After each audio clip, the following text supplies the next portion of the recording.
कौन बोल रहा जी? बड़ा बढ़िया रहेगा। Good morning, class. Last class we study about metallic conductance. Now we will start factor affecting electrolytic conductance. Electrolyte के बारे में मैंने आप लोगों को बताया था कि जब भी कोई सब्सटेंस सॉल्यूशन में डिसॉल्व होता है और वो आयंस प्रोड्यूस करता है और इलेक्ट्रिसिटी कंडक्ट करने के बाद, तो उसको क्या कहा जाता है? इलेक्ट्रोलाइटिक कंडक्टेंस या इलेक्ट्रोलाइट कहा जाता है, चाहे वो मॉडर्न स्टेट में हो या नॉर्मल स्टेट में। ओके तो दो टाइप के हमारे पास इलेक्ट्रोलाइट होते हैं, स्ट्रॉन्ग और वीक। स्ट्रॉन्ग में HCl NaOH KCl आ जाते हैं और वीक में CH3COOH NH4OH आ जाते हैं। अब पहचानेंगे कैसे स्ट्रॉन्ग और वीक के केस में? तो स्ट्रॉन्ग इलेक्ट्रोलाइट वो होते हैं जिन्हें ब्रेक करने के लिए हायर एनर्जी की ज़रूरत होती है, यानी नंबर ऑफ आयंस ट्रांसफ़र जो है वो इक्वल होता है। जैसे अगर एक पे पॉजिटिव 1 है तो नेगेटिव भी 1 ही होगा, तो हायर स्ट्रॉन्ग इंटर रिलेशन हो जाता है इनके बीच में, इंटर अट्रैक्शन स्ट्रॉन्ग हो जाता है, जिसकी वजह से इनको ब्रेक करने के लिए ज़्यादा एनर्जी की ज़रूरत होती है, और वीक इलेक्ट्रोलाइट्स को ब्रेक करने के लिए कम एनर्जी की ज़रूरत होती है। नाउ फैक्टर अफेक्टिंग, तो फर्स्ट है नेचर ऑफ एन इलेक्ट्रोलाइटिक और इंटर आयोनिक अट्रैक्शन। तो इस केस में लर्न करने वाली चीज़ क्या है कि अगर सॉल्यूट सॉल्यूट का इंटरेक्शन लेसर है तो मूवमेंट जो है आयंस का वो क्या हो जाएगा? ज़्यादा हो जाएगा, ज़्यादा फ्री होगा और कंडक्टेंस उतना ही हायर हो जाएगा। यानी नेचर ऑफ इलेक्ट्रोलाइट और इंटरआयनिक अट्रैक्शन जो है वो इनवर्सली प्रोपोर्शनल होता है कंडक्टेंस के। Now solvation of ions, solvation का मतलब होता है कितना वो मिक्स हो रहा है। तो larger the magnitude of solute solvent interaction greater is the extent of solvation. ये डायरेक्टली प्रोपोर्शनल होता है, ठीक है। जितना मैग्नीट्यूड होगा उतना ही सॉल्वेशन होगा और इलेक्ट्रिकल कंडक्टेंस क्या हो जाएगा? कम हो जाएगा। Nature of solvent and its viscosity, larger the solvent solvent interaction, larger will be viscosity and will be the resistance offered by the solvent to flow ions, and hence laser will be the electrical conductance। यहाँ पे क्या होगा कि अगर large solvent solvent interaction है तो viscosity तो large होगी, लेकिन इलेक्ट्रिकल कंडक्टेंस क्या हो जाएगा? कम हो जाएगा।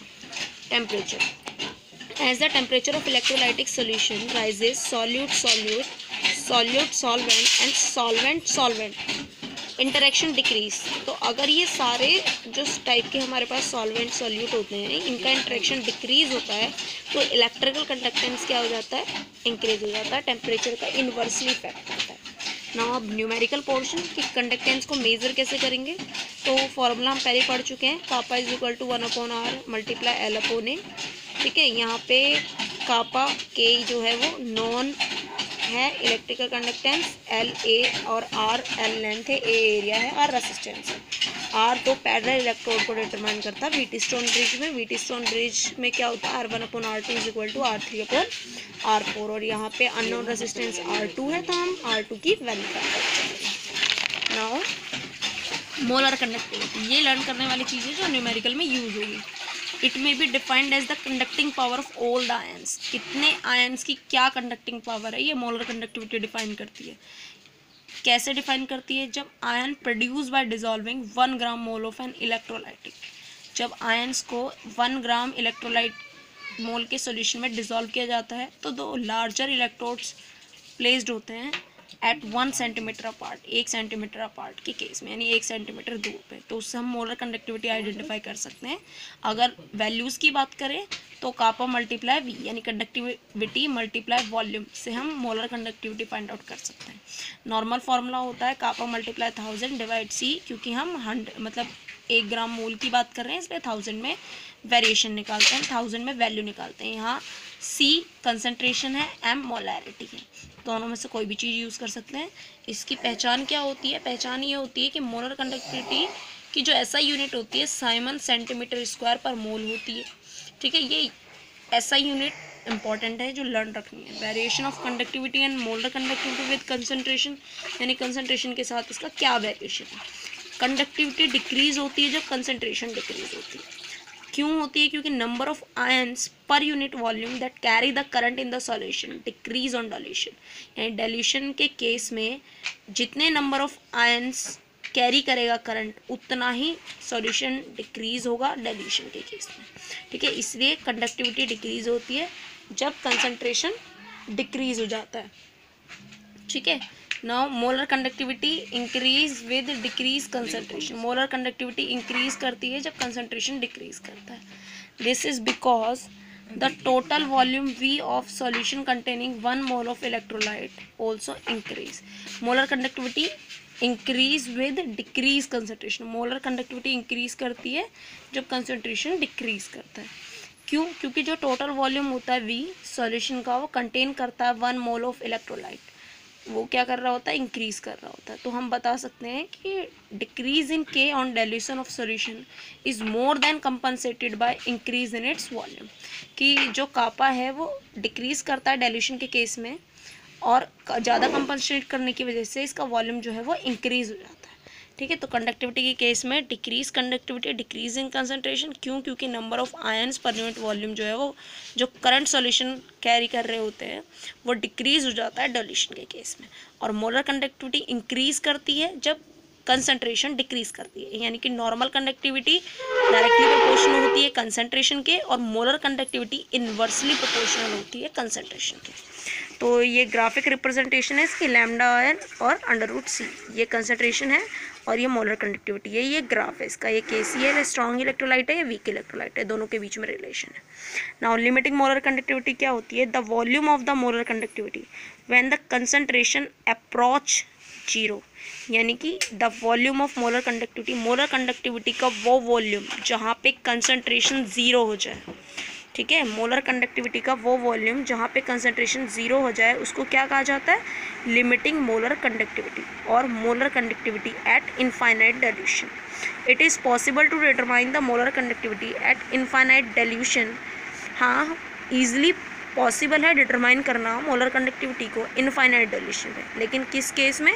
स्ट्रॉन्ग इलेक्ट्रोलाइट के केस में, by extrapolation of curve of lambda m versus √c। ये जो लैम्डा है ये भी लैम्डा है, लेकिन ये स्मॉल लैम्डा के केस में हम इसको उल्टा v की तरह डिनोट करते हैं। ठीक है, और वीक इलेक्ट्रोलाइट के केस में अगर हमें इनफाइनाइट डाइल्यूशन डिटरमाइन करना है तो वो नहीं हो सकता। क्यों नहीं हो सकता?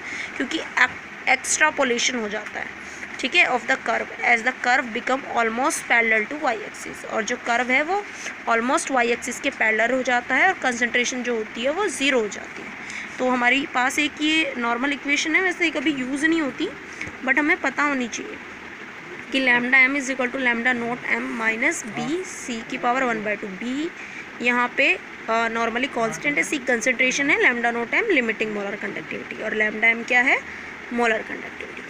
Now the last topic of this chapter is Khorrache law।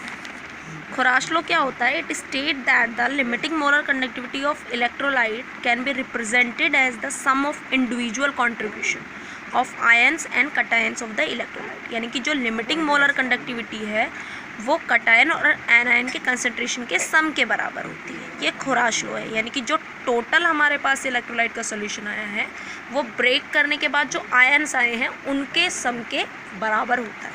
ठीक है, ये Khorrache law है। एप्लीकेशन क्या क्या है? हम यहाँ से मोलर कंडक्टिविटी निकाल सकते हैं, क्योंकि अगर हमें वीक इलेक्ट्रोलाइट को इनफाइनाइट डाइल्यूशन पे निकालना है तो हम क्या कर सकते हैं? इसको 2 पार्ट में CH3CO- plus H positive pay निकाल सकते हैं। वैल्यूज़ डिफरेंट दी है, तो ये फॉर्मूला यूज़ करके हम यहाँ से लैम्डा नोट m यानी कि limiting molar conductivity at infinite dilution निकाल सकते हैं। नाउ डिग्री ऑफ डिसोसिएशन के लिए alpha is equal to lambda m divide lambda naught m, यानी molar conductivity divide limiting molar conductivity. Dissociation constant के case में K यहाँ पे कांस्टेंट है, C यहाँ पे कंसंट्रेशन है, अल्फा डिग्री ऑफ डिसोसिएशन जो यहाँ से है, ये फार्मूला बन जाता है C∝² 1 - अल्फा। ये फॉर्मेशन है इसकी पूरी, इनमें से कोई भी फार्मूला आप यूज़ कर सकते हैं। Now determine of solubility. Solubility के केस में lambda naught m is equal to K × 1000 divide molarity, या K × 1000 divide solubility. Solubility is equal to K × 1000 divide lambda naught m। तो यहाँ पे चैप्टर कंप्लीट होता है। इस पे बिहाफ एक न्यूमेरिकल है। न्यूमेरिकल में क्या है? क्वेश्चन में बोला गया है the molar conductivity of 0.025 mole methanoic acid is this siemens centimetre per mole में गिवन है। मैंने क्या बताया था? जो साइमन सेंटीमीटर² पर मोल में गिवन होगा वो क्या होगा तुम्हारा? लिमिटिंग मोलर कंडक्टिविटी या मोलर कंडक्टिविटी? ये तुम्हारा होगा मोलर कंडक्टिविटी, क्योंकि साइमन सेंटीमीटर² पर मोल में है। ओके, और डिग्री ऑफ डिसोसिएशन कांस्टेंट हमें फाइंड आउट करना है। ये लिमिटिंग मोलर कंडक्टिविटी दी हुई है अलग अलग, ठीक है, HCOO माइनस की और H की, तो ये वीक इलेक्ट्रोलाइट हुआ। तो इन दोनों का सम करके जैसा अभी पढ़ा था हमने, यहाँ पे हम लिमिटिंग मोलर कंडक्टिविटी टोटल निकालेंगे। मोलर कंडक्टिविटी ऑलरेडी गिवन है, दोनों ये कंसंट्रेशन के केस में गिवन है और ये हमने वीक इलेक्ट्रोलाइट निकाली। दोनों का रेशियो निकालने से हमें अल्फा मिल जाएगा। अल्फा के केस में हम क्या करते हैं, इनिशियल कंसंट्रेशन C मानते हैं, इक्वेशन लिख लेंगे। फिर इक्विलिब्रियम के केस में हम अल्फा माइनस करते हैं, यानी कुछ नंबर ऑफ मोल्स माइनस करते हैं, कुछ कंसंट्रेशन की वैल्यू माइनस करते हैं। तो रिएक्टेंट के केस में हम माइनस करते हैं और प्रोडक्ट के केस में हम प्लस करते हैं। फिर उसके बाद हम अपना ये फॉर्मूला C∝² 1 माइनस अल्फा, आप लोगों को ये वाला पोर्शन शो करने की ज़रूरत नहीं है, आप डायरेक्ट ये वाला फॉर्मूला अप्लाई कर सकते हो। C आपके पास कंसंट्रेशन है जो मोल में गिवन था, वैल्यू पुट कर दोगे, अल्फा की आपने वैल्यू पहले ही निकाली, पुट करके फाइनल आंसर आपका निकल जाता है। तो ये डिसोसिएशन कांस्टेंट निकालने का तरीका है। डिग्री ऑफ डिसोसिएशन तो यहीं से फाइंड आउट हो जाएगा। अगर इस केस में आपको मोलर कंडक्टिविटी गिवन नहीं होती, जैसे यहाँ पे गिवन है 46.1 सेंटीमीटर स्क्वायर पर मोल, अगर 1% गिवन नहीं होती तो आपको मोलर कंडक्टिविटी निकालनी होती कापा मल्टीप्लाई 1000 डिवाइड C करके। तो वहाँ पे आपको कंडक्टिविटी की वैल्यू गिवन होती, यानी साइमन सेंटीमीटर स्क्वायर में गिवन होती, सॉरी साइमन सेंटीमीटर पर मोल में गिवन होती, स्क्वायर नहीं होता। अगर स्क्वायर है तो वो molar conductivity. Okay, thank you.